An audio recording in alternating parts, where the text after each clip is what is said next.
This podcast is brought to you by the Love Serve Remember Foundation and Ramdas.org. Welcome to Ramdas Here and Now. I'm your host, Raghu Marcus. I seem to keep going back to these talks that Ramdas gave in the late 60s after he was in India the first time. And I'm not quite sure, but I have some affinity, obviously, because it's those talks, or at least I heard one of them from my perch at the radio station in Montreal, which I've told on a previous podcast.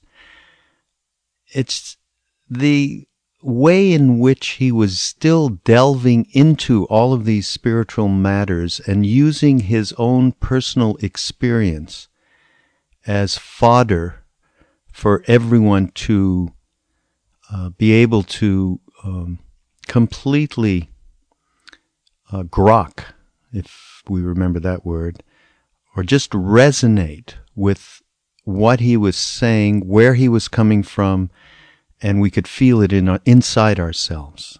So, this one is from March '69, and the other thing is, of course, he talked a lot about psychedelic journeys. And although I think I've also said this in previous podcasts where he's talked about this, later on, he was pretty firm in his statements about psychedelics, that they were certainly helpful in the beginning, but that in the end, as he went to India, because they weren't enough, he did not have that map of consciousness that he expected psychedelics would give him. They introduced him.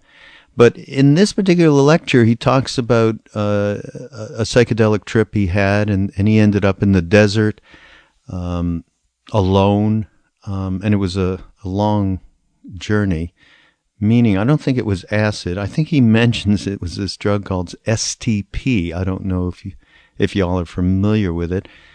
In my own personal experience, one day back around that time, I was given what I thought was a tablet of mescaline and thought, oh, lovely. Mescaline is just blended in with everything for about 6 hours, 8 hours. It turns out it was this particular drug, STP, and it kind of goes on for 2-3 days. I didn't know that until I had taken the drug. Next thing I know, it's the next day, and I'm eating at my friend's house, and his mother's serving us spaghetti, which came alive on my plate right in front of me. And I went, oh, boy. So it's, I don't even think anybody's heard of that these days. STP. But in relation to this particular trip that he had, he talked about embracing the 10,000 horrible visions and the 10,000 beautiful ones, embracing it all. And so the concept here about embracing is a crucial one, and nothing to do necessarily with taking psychedelics. I mean, obviously, that is a prerequisite, surrendering into and embracing whatever comes up rather than running from it, which, you can get into deep paranoid spaces. But this concept of embracing, I mean, that's a critical concept for our everyday lives. Let's see, within that, he moves into, talking about getting free of attachment. And many people don't understand even that concept, getting free of attachment. What does that mean? Avoiding life? But back to embracing, it means embracing life, but without the attachment to each event, each action that you take or that happens in your life. Very important, this embracing concept, and he goes into it here. So from there, rather, it turns to this other concept that follows from embracing life, and that concept is the concept of servant and surrender. That is a completely misunderstood concept in the West. In fact, just recently, for those of you that subscribe, or at least not subscribe necessarily to ramdas.org, where you have a gigantic media library with all of these talks and so on. Well, not all of them. I mean, we're maybe 1/3 through, and we have 500 hours, if you can imagine. But if you just give us your email at ramdas.org, we quarterly or so send out a newsletter. In this last newsletter, an article that was written by a very close family friend named K.K. Shah, who was the first translator for Ram Dass when he first met Neem Karoli Baba, Maharaji. And he wrote an excellent article. And if you didn't receive the newsletter, I think we're putting it up on the site on this week. So around the time of this podcast being put up, which is around September 12th. We don't understand this concept in the West, and KK goes about explaining the multiple levels of meaning of what surrender is. And interestingly enough, Ram Dass talks about his idea, for instance, of what's a servant is. I mean, he got the name. In fact, many of us got the name that we got from Maharaji, and his name Ram Dass. Ram being God and Das being servant. And all of us got that servant attached to our names, almost all of us.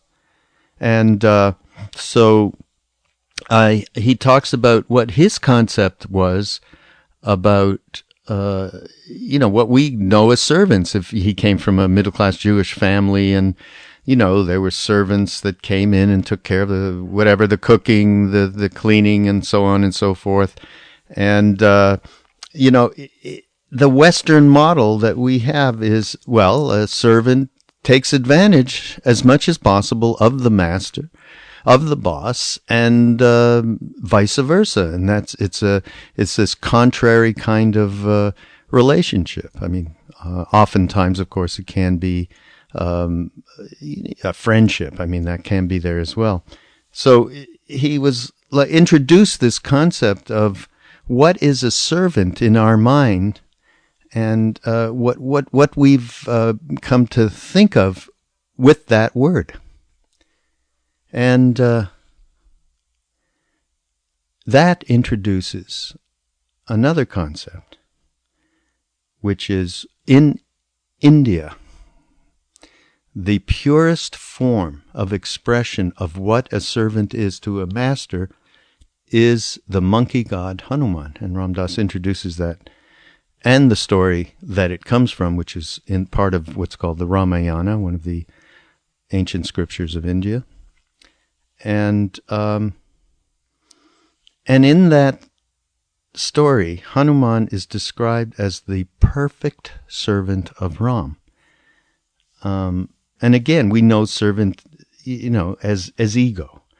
And now, can you imagine that the relationship of servant to master in this, from the yogic point of view, is one of total surrender. The only joy that Hanuman had in life was serving Ram, God. He had no other interest in this existence except for that.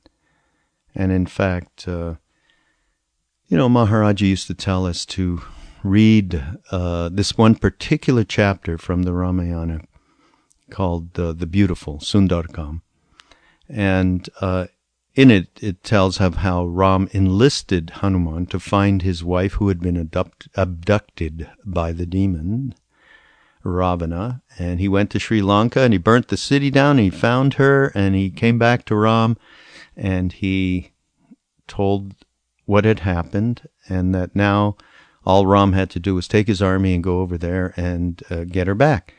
And so there's one part in the story where Maharaji would become so deeply affected by this incident that he would bring him to tears.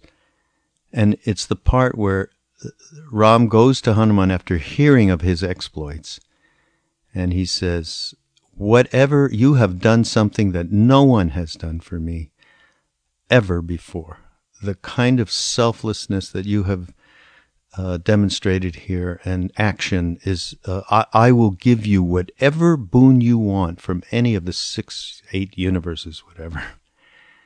And Hanuman, at that point, falls to the feet of Ram, crying, save me from the tentacles of egoism."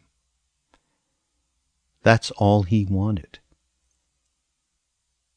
That is all he wanted. And that period of time when we were with Maharaji and he was impressing on us every day the purity and the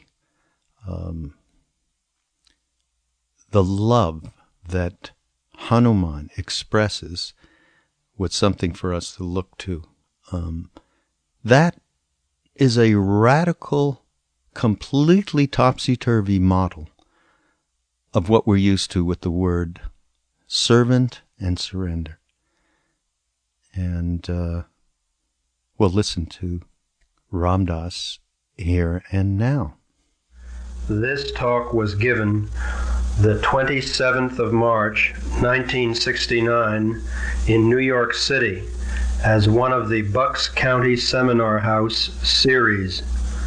The speaker is Baba Ram Dass, formerly Dr. Richard Alpert.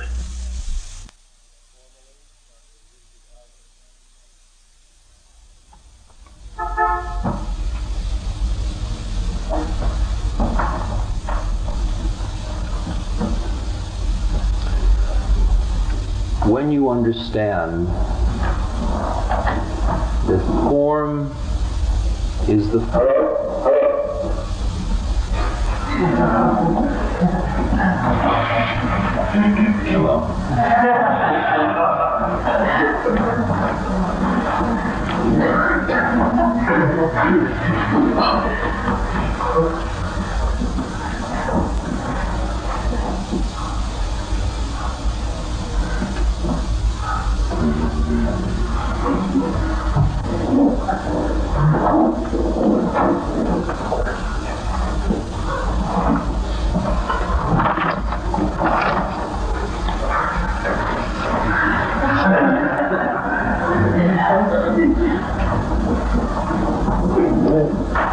One day in mid-morning, a nobleman ran into Solomon's judgment hall, his face pale with anguish, his 2 lips blue. Solomon said to him, "Sir, what has happened?" "Azrael, the angel of death," said the man, "has looked upon me so angry and baleful." "Well, what is your wish?" asked Solomon. "Declare it." Said the man, "Command the wind, O Lord Protector, to transport me hence unto Hindustan. It may be that coming there your slave will save his soul alive." Solomon ordered the winds to bear him swiftly over the water to the depths of Indus. The following day, when his court was in session, Solomon spoke to Azrael thus: "Did you look on that true believer so balefully to drive him a wanderer far from home?" Said Azrael, "When did I look on him balefully? I beheld him with astonishment as I passed by, for God had commanded me, saying, 'This very day seize you his spirit in Hindustan.' I said to myself in wonder, even though he had 100 wings, for him to be in India this day is a far journey." From whom shall we flee? From ourselves? Impossible. From whom shall we snatch ourselves? From God? How impious.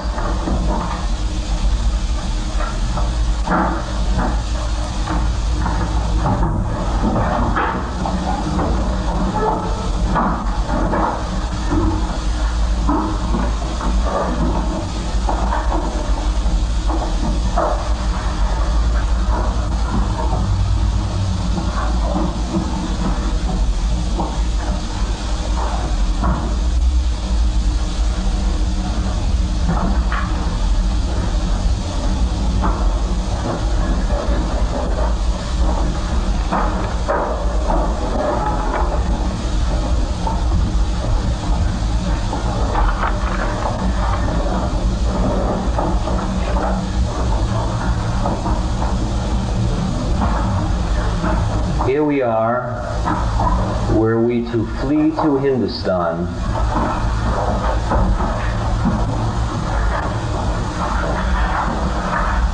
here we are.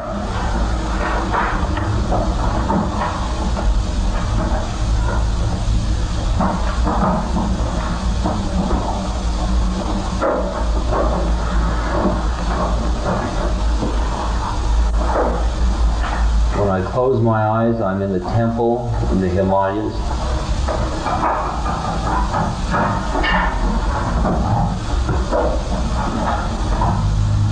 My back against the wall of the cave.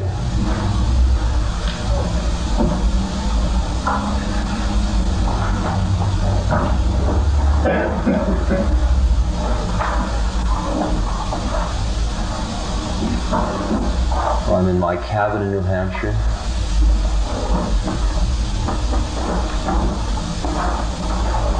It's all here. It's always here.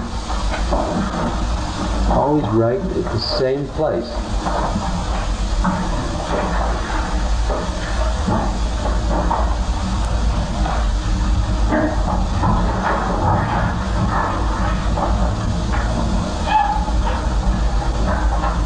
After having been in the temple for many months in India, I went by bus to Delhi and got on a plane and flew to Tokyo, and after a few weeks in Kyoto, flew to Honolulu and flew to Los Angeles and flew to Boston and drove to New Hampshire.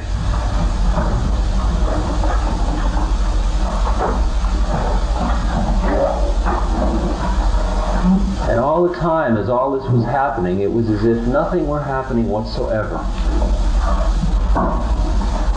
I was staying in exactly the same place.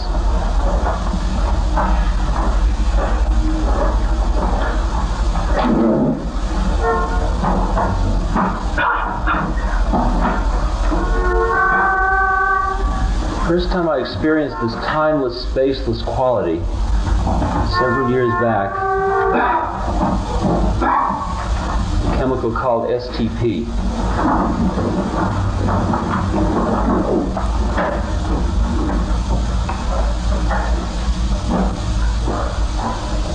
I found myself in a silent booth, and I saw the drama of life going on around me as if it were a series of still photographs, including my own life, my own part of the drama.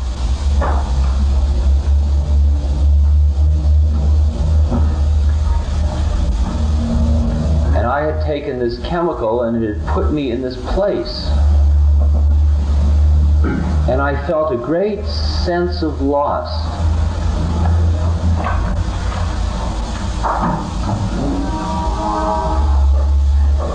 It was as if you knew you were never going to pick up a mystery book that you were not going to know the ending already for. It was as if the adventure had gone out of life. The smell had gone out of the rose. It was all dead.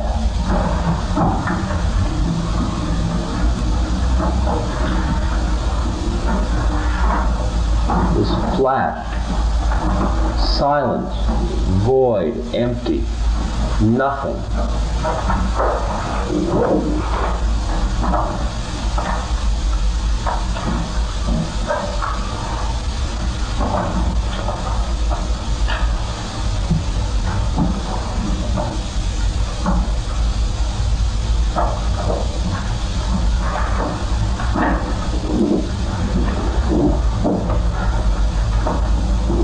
And I recall turning to my friend who had given me the STP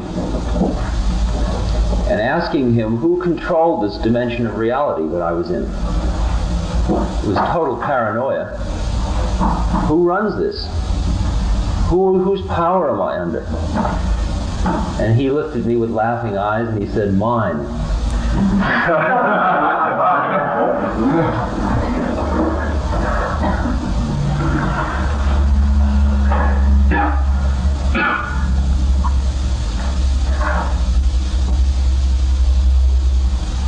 And the next day I had to deliver a lecture, and I went to this lecture thinking that all this chemical would be worn off by then, but in fact it was to last a number of days. And I got up in front of the audience, and I was in a silent booth, and it was all happening like still photographs all around me.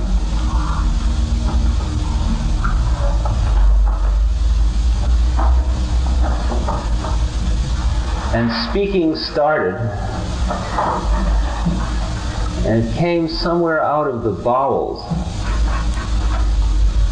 And I watched with great awe and wonder and disbelief as the whole evening went right in front of me like I was looking through a spectroscope.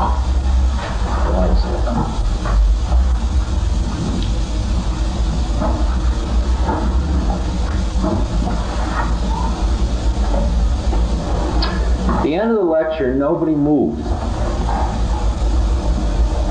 I don't think anybody could move. It was as if we were all sitting there in a state of total zonk. I guess is the only way I can describe it.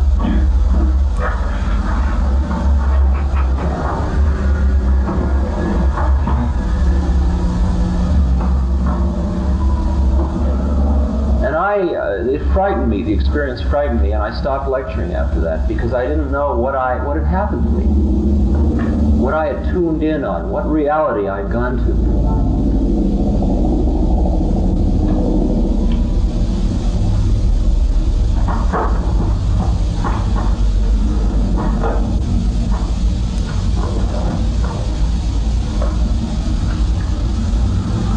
Because it seemed so empty and dead to me. So nothing.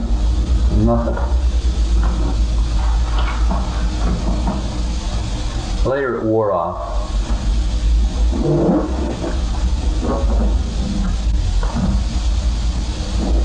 Then I thought, well, this chemical certainly is something. I better find out what it really is about, and certainly New York City is not the place to do it. So I went out in the desert in Taos, New Mexico. Took my old school bus and drove out in the desert, and I fasted for 4 or 5 days.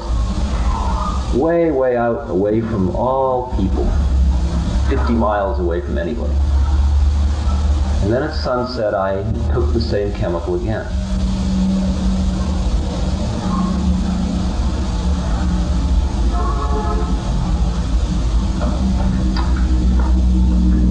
And I went to the same place again. But this time, not so much was happening. Bob Dylan wasn't singing the Memphis end of the Mobile Blues again.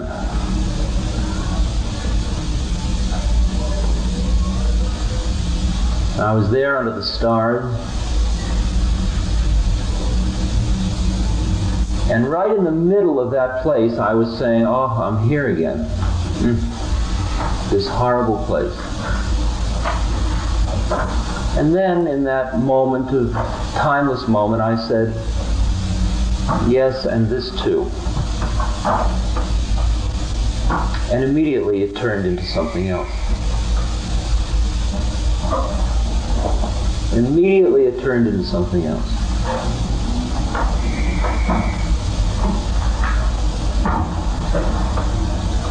We developed some instructions some years ago for the use of psychedelics, which I later noted that the Beatles used in their "Turn off your mind, float downstream."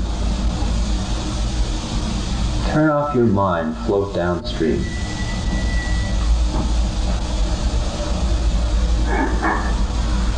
Embrace the 10,000 horrible visions and the 10,000 beautiful visions.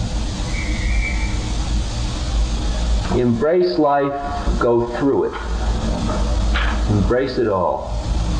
Be one with it all.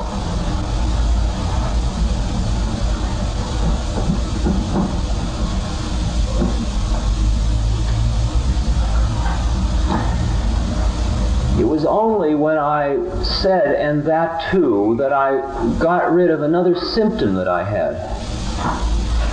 And that symptom was a symptom that I had had many hours in that trip in the desert, which was a symptom of extraordinary energy in my body that was blocked so strongly that, being the scientist that I am, I had, of course, gone to the desert with my brown rice and moo tea and tape recorder. And the tape of that evening, that night, I just left the tape going on the hood of the bus. I couldn't move from the bumper of the bus. I had to hold on to the bumper because there was no land around me. It was just complete nothing. Void everywhere. And there were many times I would scare myself. You know, I was holding on saying, "This is just a drug, it'll wear off, it'll go away." I mean, just because I'm away from everybody, it's all right. And I'd look and there'd just be big chasms of nothing everywhere. But the interesting thing about the tape, since I never said anything all night long, yet the tape is not blank. The tape is full of a sound that sounds very much like this.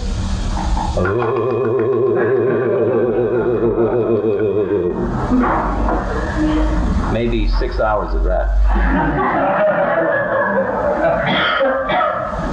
And what that was energy that I had tuned in on that I could not pass through my system. It was as if I had pushed a receiver button, and so a lot of energy came in, but then I didn't know what to do with it. And I couldn't do it, I just could sit in a kind of a shaking state.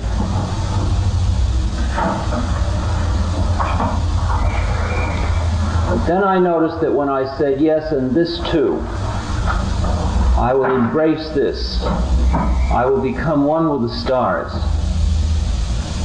And then I saw that false light of dawn before the sun, that early light. And I went through my whole trip about light and about the Hebrew tradition and about each man must have his light, and about keeping the light going in the tabernacle and the inner light. And for the first time in that moment, I embraced my own tradition of Judaism. I saw my tradition as part of a heritage, part of something that I was involved with.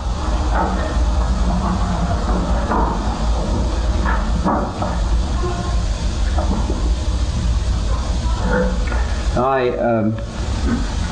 in a way, digress to tell all of this because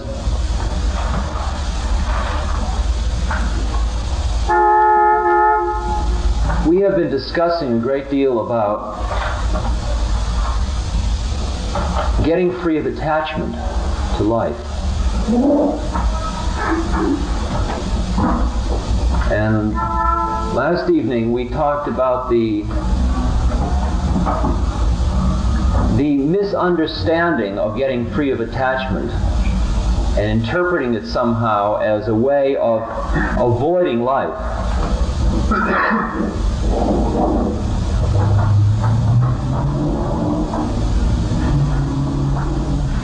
While in fact the journey is one of totally embracing life, but doing it with complete non-attachment.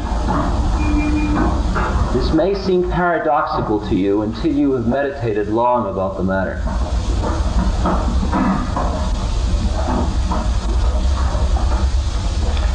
There is a line from Hakuin's poem Zazen Wasan, the Japanese process of performing Zazen. It says, when you understand that thought is the thought of the thoughtless, your singing and dancing is no other than the voice of the Dharma. Your singing and dancing in life is no other than the path to enlightenment. That everything you're doing in life is part of an extraordinarily beautiful divine dance.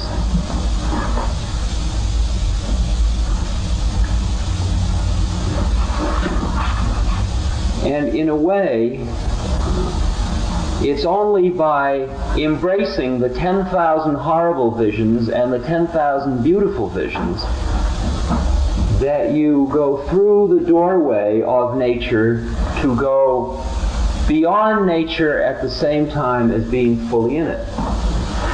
All sound paradoxical?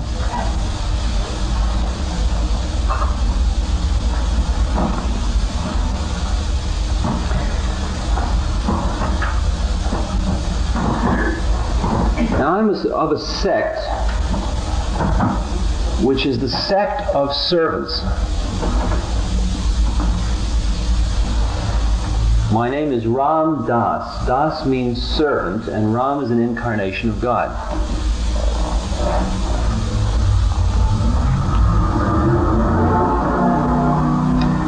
Now, coming from a middle-class family in Boston, we've had servant problems. I mean, how do you keep a good retainer? How do you keep a good worker? Somebody who will clean up the house, clean the dishes, be friendly, be happy, be paid as little as possible, keep their place, eat in the kitchen,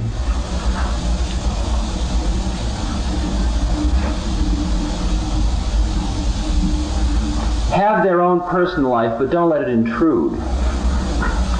It's all right for Thursday nights off and every other Sunday.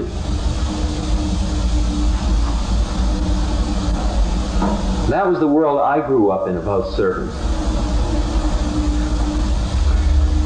And interminably, my mother used to discuss on the phone the servant problem.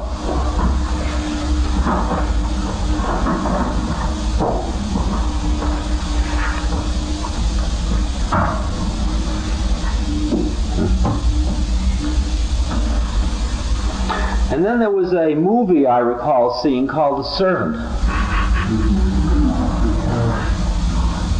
A movie in which the servant, with his exquisite intellect, controls the master and ultimately destroys him.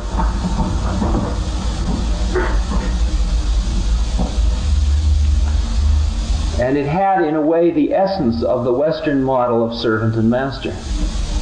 That is the role of competition, power struggle. The servant gets as much as he can from the master, and the master gives as little as he can to the servant while getting as much as he can from the servant.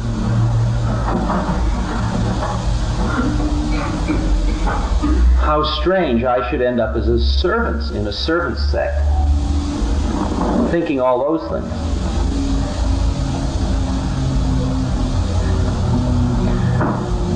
The model of the servant is Hanuman.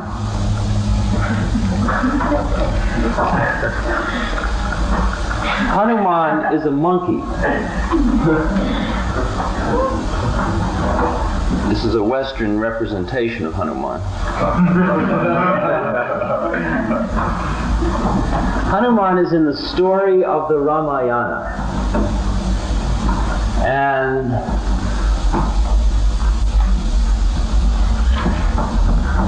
in this story, Ram, who is God, has been sent off to the jungle with his wife and his brother for 14 years. And the wicked Ravana wishes to get the wife, since she is the perfect wife. They have the perfect marriage. Every girl in India always wants to be Sita.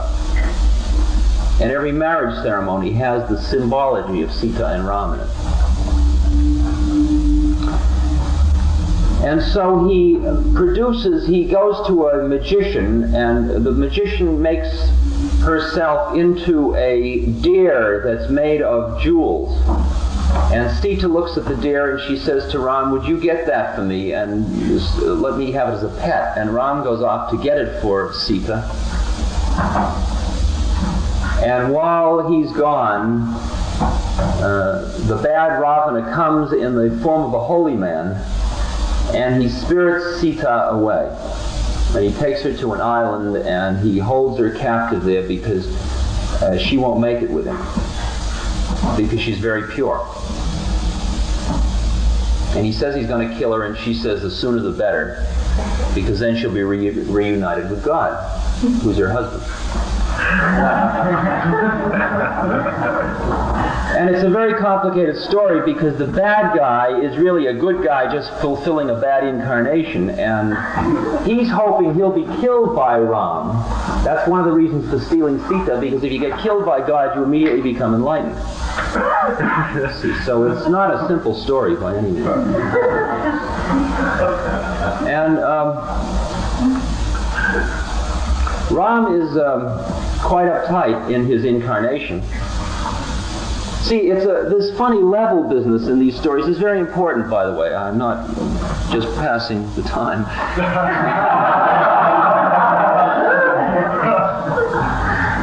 Well, I am.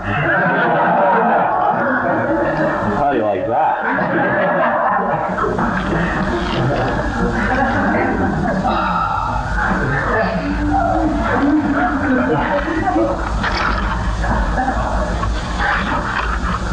There's one point, and this is all, it all comes together somewhere in my head. I hope it will in yours. At one point in the story, Ram is out in the woods, and he meets these Nagas, these naked ascetics, and they say to him, "Gee, Ram, you've got to help us out, because the demons are really bugging us and we can't do our meditation. And you're God, would you get rid of the demons first?" Now Ram is God, but he's also in an incarnation. It's like Christ saying to his mother, "Don't bother me, woman, don't bug me, it's not my time yet." You know? I mean, I'm just a carpenter.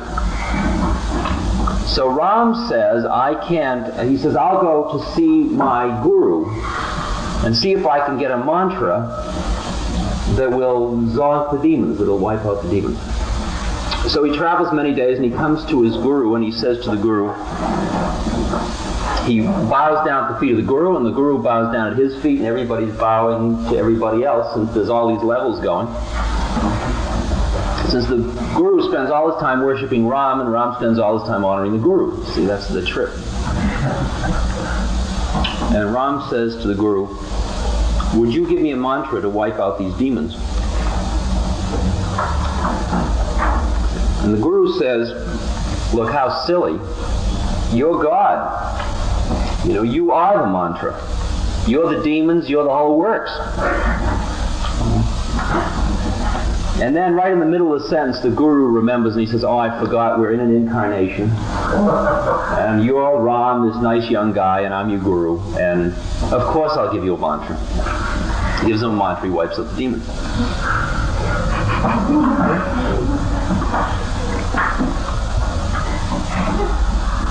Now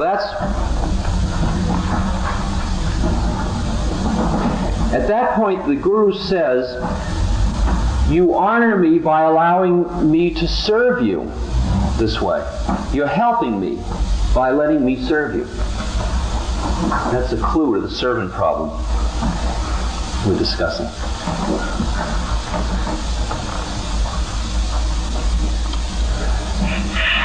So Ram now is very distraught because Sita's gone, and he goes out in search of Sita, his wife, and he finally comes to the kingdom of the monkeys. And the head of the monkeys makes a deal with Ram and says, I'll put all my monkeys at your disposal and we'll find Sita wherever she is, because if all my monkeys don't find her, I'll kill them all. And he puts the whole thing under the control of Hanuman, who is his chief monkey. Hanuman is very, very pure, and in a previous incarnation was somebody else, which will complicate the story unnecessarily. I'll leave that for you to delve into if you want to read the Ramayana. But Hanuman becomes the pure and total servant of Ram.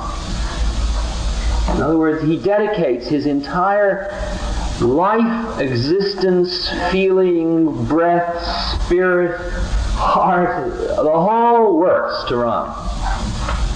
And in every picture that is ever shown of Hanuman and Ram, it always shows Hanuman kneeling at the feet of Ram, touching the foot of Ram. And it is said that Hanuman was so close to Ram that he became the breath of Ram. The breath of Ram.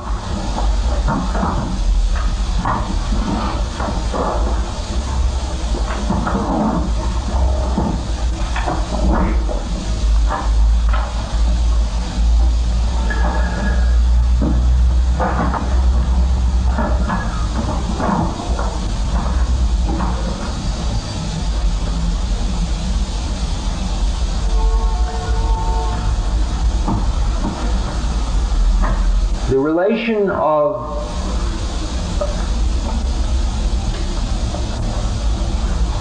my Guru to Ram is one of perfect service. He is the servant of Ram. And I'll tell it to you, although you won't believe it. My Guru is a reincarnation of Hanuman.